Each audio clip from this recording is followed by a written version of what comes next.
Subscribe করুন। আসসালামু আলাইকুম ওয়া রাহমাতুল্লাহি ওয়া বারাকাতুহু।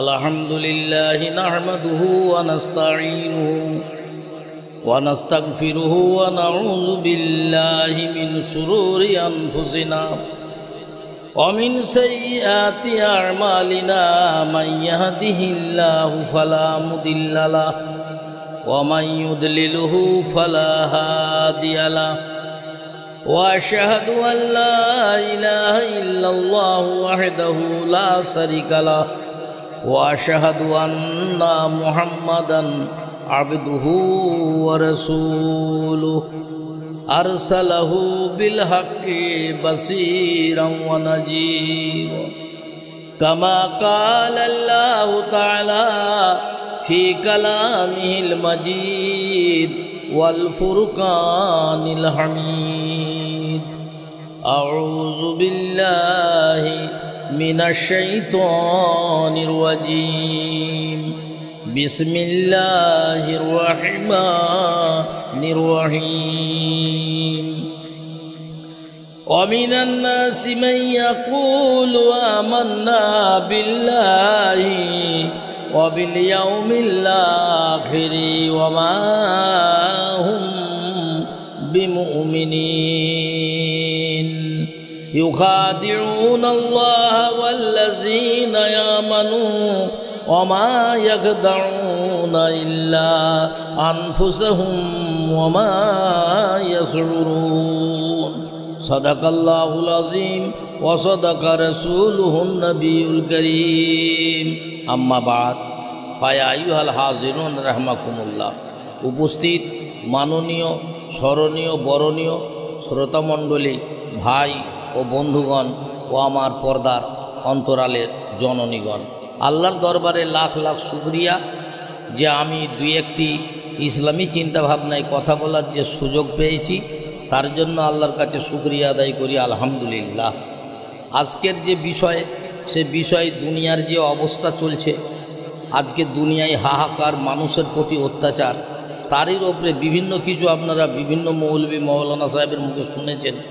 কিন্তু আমার বলা বলির অন্য কিছু নয়। কেন খোকা মৌলানা কোনো রাজনীতি করে না, কোনো ধর্মনীতির মধ্যে যতটা পারি সম্ভব থাকি, কিন্তু কাউকেই আমি কিছু বলছি না। কিন্তু একটা কথা আমি বলতে চাই, একটা মেশাল দিচ্ছি আমি প্রথমেই, যে মানুষের যদি শরীরে কোনো ময়লা লাগে তাকে ধুয়ে সাফ করা যায়, কিন্তু মনে যদি ময়লা লাগে তাকে সাফ করা যায় না। যেমন একটি ভালো মানুষ মাঠের আল দিয়ে যাচ্ছে, আর সেই আলটা এতই সরু একজনই যাওয়া যায়, তা একজন যাচ্ছে আর একটা কুকুর তার অপর পিঠ থেকে আসছে, তা কুকুরও নামছে না আর লোকটিও নামছে না, জানছে দুদিকে কাদা আছে, মাঠে ধান রোয়া আছে। এখন কুকুর ভাবছে যদি নামে কাদায় পড়ে যায়, আর মানুষটিও ভাবছে যদি নামে কাদায় পড়ে যায়। তা মানুষটা একটু শিক্ষিত, জ্ঞানী এবং আশরাফুল মখলুকাত, যত সৃষ্টিজীব আছে সবার মধ্যে শ্রেষ্ঠ মানুষ জাত, সে কিন্তু নামলো না। কুকুরটা চিন্তা ভাবনা করে সে নিজেই কাদায় নেমে গেল। ওই লোকটি পার হয়ে গেল। যখন পার হয়ে যাচ্ছে তখন ওই কুকুরের জোবান খুলে যাচ্ছে। কুকুর বলছে, আরে ভাই, তুই তো জ্ঞানী গুণী মানুষ, আশরাফুল মখলুকাত, তা তোর মধ্যে অহংকারও তো কম নেই। তুই কাদায় নামলি না, কাদায় নামলে না হলে একটু পানি দিয়ে ধোয়া যেত, কিন্তু তোর মনের ভেতরে যে কাদা লেগেছে, এ কাদা সমুদ্রের পানি দিলেও ধোবে না। তো মানুষের মনে যদি কাদা লেগে যায় তো তাকে ধোয়া খুবই মুশকিল ব্যাপার হয়ে যায়। তাই আমি আপনাদের বলবো, আজকে যে মানুষ আমরা পেরেশান হয়ে আছি কিছু ক্ষমতা বল পেয়ে, আজকে এমন ব্যবহার করছি যেমন গাছকে বাঁচাতে গেলে আগাছাকে কাটতে হয়। তো মানুষের সেই শয়তানি খেয়াল যতক্ষণ না কাটবে মানুষ শান্তি পাবে না। আজকে এই নোংরা অভ্যাসের জন্যে, সতা সতীনের মতো ব্যবহারের জন্যে কিছু রাজনৈতিক নেতার আজকে জাতি ডুবছে, দেশ ডুবছে, আর কুয়াশায় পড়ে অন্ধকারে যেন আজকে সমাজটা আজকে যেন বিশৃঙ্খলা হয়ে উঠেছে। রাষ্ট্র আইন কানুন, এমনকি রাষ্ট্রসংঘ কালো রজনীতে হাঁটতে শুরু করেছে। খোকা মৌলানার সে জ্ঞান নাই যে আপনাদের মতো কলঙ্কিত নেতা কালিমা সাফ করব। তবে কাউকে বলছি না, বলছি যারা এই পথের পথিক তাদেরকে, আমি কোনো দলও করি না যে দলের হয়ে বলবো। আজ আমি এমন একটা নেতার কথা বলছি যা থেকে উঁচু মাপের নেতারা আপনাদের নীতি সংশোধন করতে পারেন। দেখুন কেমন করে রাষ্ট্র পরিচালনা করতে হয়। আল্লাহর নবী জনাবে মুহাম্মদুর রাসূলুল্লাহ সাল্লাল্লাহু আলাইহি সাল্লাম, তিনি প্রাণ শক্তি ছিল ইনসাফ দ্বারা, উদারতা দ্বারা, ব্যথা ভালোবাসা ছিল তার ইনসাফের মধ্যে। জাতপাতের দিওয়ানা ছিলেন, বিভাজনের ব্যাপার ছিল না। সেই আল্লাহর নবী, দয়ার নবী, আকায়ে নামদার, তাজেদারে মদিনা কারুর মনে ব্যথা দেননি। এক সময় হজরতে আলী কারমুল্লাহ ওয়াজহু যখন প্রাইম মিনিস্টার ছিলেন, খলিফা ছিলেন, ওই সময় ওনার আপন ভাই যার নাম ছিল আকিল ইবনে আবু তালিব, তখন হজরতে আলী খলিফা রাদিয়াল্লাহু তাআলা আনহু, উনি প্রাইম মিনিস্টার ছিলেন। উনি এসে বললেন, ভাই তুমি তো আমার চাচতো ভাই, আমার এত দুর্ভিক্ষ, আমার এত কষ্ট, তুমি আমায় কিছু সাহায্য সহযোগিতা করো। হজরতে আলী কি বললেন, এ ভাই আকিল, আমি তোমায় কিছুই সাহায্য করতে পারবো না। বলল, তুমি সরকারি মাল থেকে কিছু দাও। উনি তখন বললেন যে আমি দেব কি করে, সরকারের মালের মালিক আমি না, আমি শুধু পাহারাদার। তবে আল্লাহ যদি আমায় কোনোদিন সামর্থ্য দেয় আমি তোমায় ডেকে দেব। কিন্তু আজকে দেখা যাচ্ছে কিছু নেতা এমনই হয়েছে, কূটচক্র নেতা, যে আজকে তারা পরের মালকে নিজের মাল মনে করছে। যেভাবে এজিদ চেয়েছিল পরের মালকে ভক্ষণ করে নেবে, আর আজকে মুসলমানরা চেয়েছিল যে জনসাধারণের মাল জনসাধারণের থাক, তাই তো এজিদ আর আলীর যুদ্ধ হয়েছিল। সেই যুদ্ধ আজও বর্তমানে এসে গেছে। তাই বলবো, ভুলে গেলে হবে না, মানুষ হয়ে মানুষের পাশে দাঁড়ান, মানুষ হয়ে মানুষকে চিনুন। তাই আল্লাহ কোরআনে বলল, এরা অন্যায় করবে, আবার এদের যদি বলা হয় এরাই বলবে, ওয়ামিনান নাসি মাইয়াকুলু আমান্না বিল্লাহি ওয়া বিল ইয়াউমিল আখিরি ওয়া মা হুম বিমুমিনিন। এরা বলবে আমরা সংশোধনকারী, আমরা ভালো, আমরা আল্লাহর উপরে ঈমান আনি, আমরা সঠিক পথে চলি। কিন্তু না, এটা শুধু বলে মানুষকে ধোঁকা দেওয়ার জন্যে। আল্লাহর কোরআন জানায়, ইউখাদিউনাল্লাহ ওয়াল্লাযীনা আমানু ওয়া মা ইয়াখদাউনা ইল্লা আনফুসাহুম ওয়া মা ইয়াশউরুন। এরা ওই ঈমানদারদের ধোঁকা দিতে চায়, কিন্তু এরা জানে না যে আসলে ওই ধোঁকার জালে ওরা নিজেরাই গ্রেপ্তার হয়ে থাকবে। তো ভাইয়েরা আমার, তাই বলবো, আজকে যে দেশের অবস্থা, রাজনীতি করতে যে আমার ভাইয়েরা, এরা বলছে অনেক কিছুই মানুষকে কষ্ট দিচ্ছে। রাজনীতি ছলে পড়ে মন্দির বিকতে, মসজিদ বিকতে, गिरजा बिकते, गुरुद्वारा बिकते। ऐ खुदा बेहतर है कि तो पर्दे में है, नहीं तो तुझको भी बेच बाजार में बेच डालते। आज के जो अवस्था, एरा राजनीतिर फर्मे पड़े, टाकार लोभे पड़े, डलारेर लोभे पड़े प्यारे मुसलमान आज के किछु राजनैतिक नेता, आमी नाम ना बोललो जे कोनो पार्टिर जे कोनो नेता जारा दु नम्बरी नेता, एरा कि देशेर शासन करबे? एदार तो निजेरই ओদের शासनेर दरकार हये पड़ेছে। ओरा कि संशोधन करबे?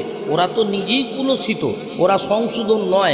एरा पयसार लोभे मस्जिद बिक्री करे दिते पारे, मंदिर बिक्री करे दिते पारे, गिरजा बिक्री करे दिते पारे, गुरुद्वारा बिक्री करे दिते पारे, एमनकि यदि आल्लाहके देखते पेते चोखे ताकेও लीलाम करे दित, तबु एদের पेट भरतो ना। তাই বলছি ভাই, সমস্ত ভালো চরিত্রের মানুষকে আগিয়ে আসতে হবে।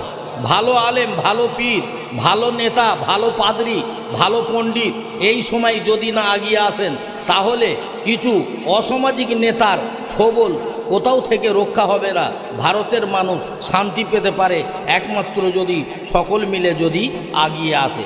পৃথিবীটা আল্লাহর সৃষ্টি, এটা কারুর তৈরি নয়, কারুর অধিকার নেই। যেমন আবরা বাদশার কথা খেয়াল করুন, নমরুদের কথা খেয়াল করুন, ফেরাউনের কথা খেয়াল করুন আমার ভাইয়েরা, তাহলে ঈমান মজবুত হবে। তাই বলছি, ওদের কোনো মেশাল কি দেবো? মাস্টার ছেলেকে বলছে, যাই বাবা তুই লেখাপড়া করিসনি, তুই মোরগ হাতি বেনে দাঁড়িয়ে থাক। তো ছেলে মাস্টারকে বলছে, দুটো আবার একসাথে কেমন করে হবে? ও মাস্টার, তাহলে তুমি আগে হয়ে দেখাও না কেমন করে হতে হয়। তো এদের পড়াতে গেলে এরাই পড়িয়ে দেবে, এরা অসামাজিক লোক। তাই বলছি, এরা জানে না, এরা দুনিয়ার বুকে গায়ের জোরে, পরমাণুর জোরে আজকে পাহাড় জমিয়ে দিয়েছে, বারুদের পাহাড় জমিয়ে দিয়েছে। এরা বিভিন্ন রকম অন্যায় করে, কিন্তু মনে রাখবেন কলঙ্কিত নেতা হলে, কলঙ্কিত নেতা হলে দগ্ধ হবি তিলে তিলে, কলঙ্কিত নেতা হলে দগ্ধ হবি তিলে তিলে। ওরে ছাড়াবে ছাল তোদের যমরাজে সে, ভাসবি রে তুই নয়নের জলে, ভাসবি রে তুই নয়নের জলে। আজাব দেখিছিস, আজাব শুনেছিস, কোনোদিন দেখিস নাই, দেখবি তোদের তখনও রেহাই নাই। লুটে পুটে খেলি সব হামেশাই, ডরাই আল্লাহর ছিল না থোড়াই। আবু জেহেল আবু লাহাবের দল, আর কত রাখবি তোরা মনে খল। কদিনে শেষ হবে জম শক্তি বল, কদিনে শেষ হবে তোর শক্তি বল। সত্যের ফুৎকারে সব টুটবে চল, মাথাতে ঝুলবে তোর শোকের বাদল। টিকবে না সময়ে তোর কূট কৌশল, যতই কূট কৌশল করুক সময়ে কিন্তু টিকবে না।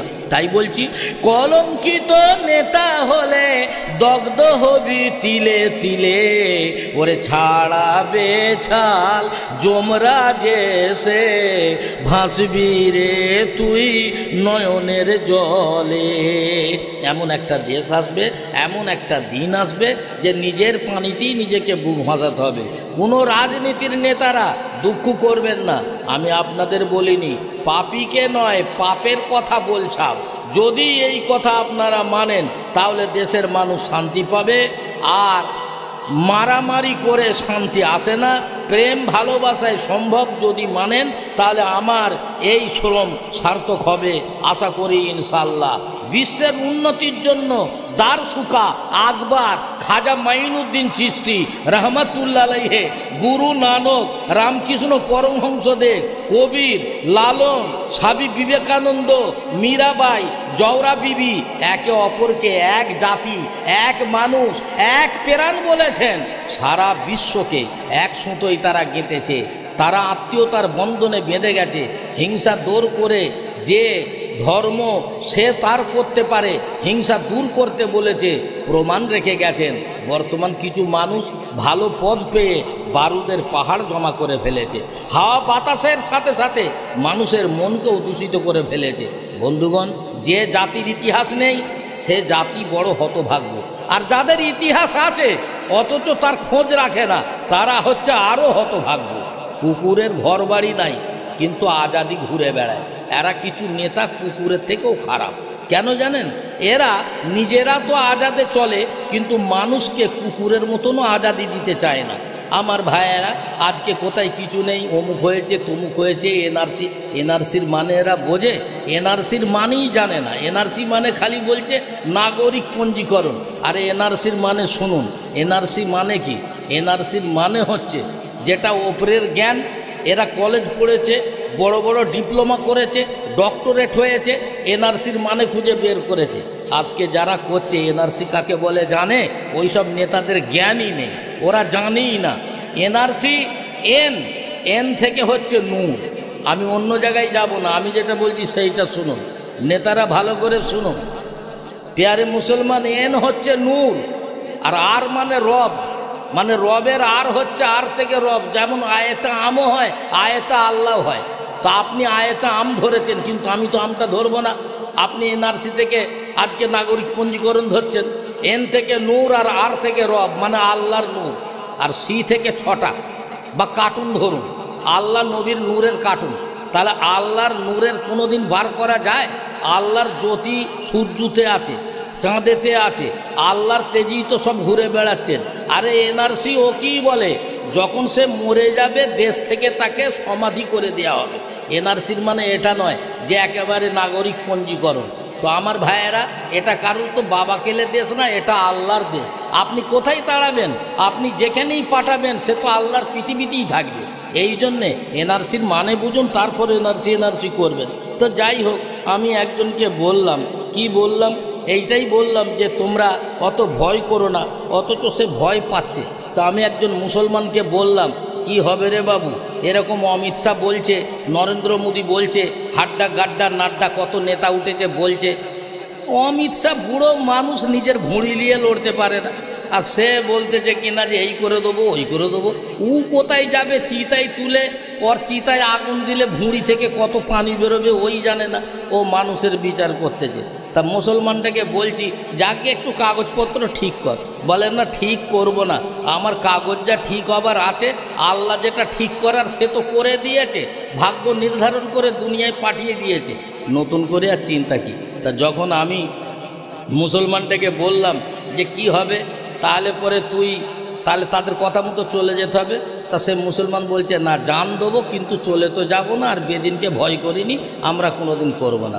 তখন সেই ছেলেটা আমাকে বলছে, কি বলছে, টোপ কামান বন্দুকের ভয়ে আমরা করি না, টোপ কামান বন্দুকের ভয়ে আমরা করি না, গাড়ি বাড়ি লোভ লালসায় আমরা ভরি না, টোপ কামান বন্দুকের ভয়ে আমরা করি না, গাড়ি বাড়ি লোভ লালসায় শয়তানের পথ ধরি না, এ শিক্ষা দিয়েছে আমায় আয়াতে কোরআন।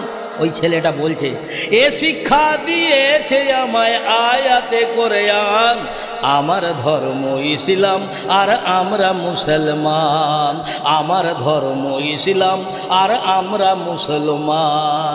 কলঙ্কিত নেতা শোনো শোনো মালাউন, উমাইয়ার নমরুদরে বাদশা ফেরাউন, মোসার বাহানায় হারালো, মোসার বাহানায় হারালো নমরুদেরই প্রাণ, আর ধর্ম আমার ইসলাম আর আমরা মুসলমান, ধর্ম আমার ইসলাম আর আমরা মুসলমান। টোপ কামান বন্দুকের ভয়ে আমরা করি না, গাড়ি লালি লোভ লালসায়, গাড়ি বাড়ি লোভ লালসায় আমরা থাকি না, এ শিক্ষা দিয়েছে আমায় আয়াতে কোরআন, আমার ধর্ম ইসলাম আর আমরা মুসলমান। আজকে যারা সত্যকে মেটাবার চেষ্টা করছে, সত্যকে মেটানোর চেষ্টা যারা আজ করছে, সে কোনোদিন ভাবে তারা যে কোনো ভাবেতে তারা প্রাণে মরেছে, আজও তাই হয়ে চলেছে, আজও তাই হয়ে চলেছে মসজিদে আজান।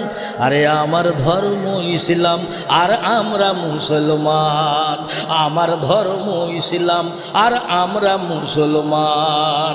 সহ্য শক্তি আছে ভরা আমাদের বুকে, দেখবো কত গুলি আছে তোদের বন্দুকে। ওই মুসলমান ইমানদার ছেলেটি কি বলছে, সহ্য শক্তি আছে ভরায় আমাদের বুকে, দেখবো কত গুলি আছে তোদের বন্দুকে, কাটতে তবু পারবি না কই আমাদের ঈমান, কাটতে তবু পারবি না কই আমাদের ঈমান, ধর্ম আমার ইসলাম আর আমরা মুসলমান, আর ধর্ম আমার ইসলাম আর আমরা মুসলমান। বেঈমানির ভারী যত হোক না আজকে জানি, বেঈমানির ভারী যত হোক না আজকে জানি, এজিদের মতো ঘরে ঘিরে রাখুক ফোরাতেরই পানি, শহীদ হয়েও জিন্দায় আছেন, শহীদ হয়েও জিন্দায় আছেন হোসেন হাসান, আমার ধর্ম ইসলাম আর আমরা মুসলমান। রোজ দুবেলা দেখাস না কো মোদের জুজুর ভয়, আল্লাহকে ভয় করি মোরা আর কারুকে নয়, রোজ দুবেলা দেখাস না কো মোদের জুজুর ভয়, আল্লাহকে ভয় করি মোরা আর কারুকে নয়, গুলজারের উপর আল্লাহ আছেন মেহেরবান, ধর্ম আমার ইসলাম আর আমরা মুসলমান, আর ধর্ম আমার ইসলাম আর আমরা মুসলমান। তো লোভে পড়ে মানুষ মানুষকে শেষ করে ফেলছে। একজন ভিখারি রাস্তা দিয়ে যাচ্ছে, আর দুজন চোর ছিল, নামই চোর, নাম বলছি না। তো ওই চোর দুটি কি করছে, মানে ওর থেকে ছিনতাই করার জন্য তাকে জোর করে ধরেছে। তখন ওই চোরটা পকেটে যা ছিল মুখে ভরে দিয়ে মুখটাকে কামড়ে রেখেছে, আর দুজন মিলে এত মারামারি করতেছে মারামারি করে করে দুজনই হ্যাল্লাক হয়ে গেল, তিনজনই। লাস্টে মুখটা খুলে গেছে, দেখে 10টা নয়া মুখের ভিতর থেকে পড়লো।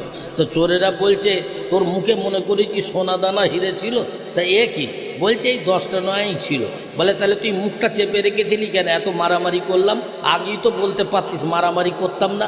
তখন সেই ভিখারি বলছে, বলে আমি যে একজন গরিব মানুষ, যাতে প্রমাণ না পাও তার জন্য এই 10টা নয়া মুখের ভিতরে রেখেছিলাম। তো দেখা যাবে মারামারি করবেন, মরে যাবেন, খুন হবেন, কেন তুমি যদি বোম ছোঁড়ো কেউ তো তোমায় রসগোল্লা ছুঁড়বে না। সেই চিন্তা ভাবনা করে এখনও বলছি, যত ভারতবর্ষের নেতা আছেন একে অপরকে না খুন করে নিজের ভাবনা ভেবে পরকালের চিন্তা চেনে আমার মনে হয় সেই পথে চললে, সংশোধন হয়ে চললে আশা করি আমার এই শ্রমটা সার্থক হবে। এখানে বলার কিছু নেই, আপনাদের বললাম এনআরসি মানে পঞ্জীকরণ শুধু ভাববেন না। এন হচ্ছে নূর, আর থেকে রব, আর সি থেকে কার্টুন, মানে আল্লাহ ও নবীর, আল্লাহর নূরের কার্টুন বা ছবি। আল্লাহর নূরের কার্টুনকে কোনোদিন বের করা যায় না। আর আল্লাহর নূরের কার্টুন বা আল্লাহর রসুলের নূরের যে ছটাক এক মানুষের মনে থাকে, ওটা যখন বের হয়ে যায় সে তখন মরে যায়, আদম থেকে সে বেদাম হয়ে যায়। এই জন্যে আশা করি আমার শিক্ষিত ভাই বোন বা শিক্ষিত সমাজের মানুষ এই পথটি ভালো মন্দ বাছাই করে আশা করি আমরা চলবো। আর এই চলার ওপরে নির্ভর হবে দেশের মানুষের শান্তি প্রতিষ্ঠা হবে। আশা করি এই পর্যন্তই বলে আমি আমার বক্তব্য জেন টানলাম। আসসালামু আলাইকুম ওয়া রাহমাতুল্লাহি ওয়া বারাকাতুহু।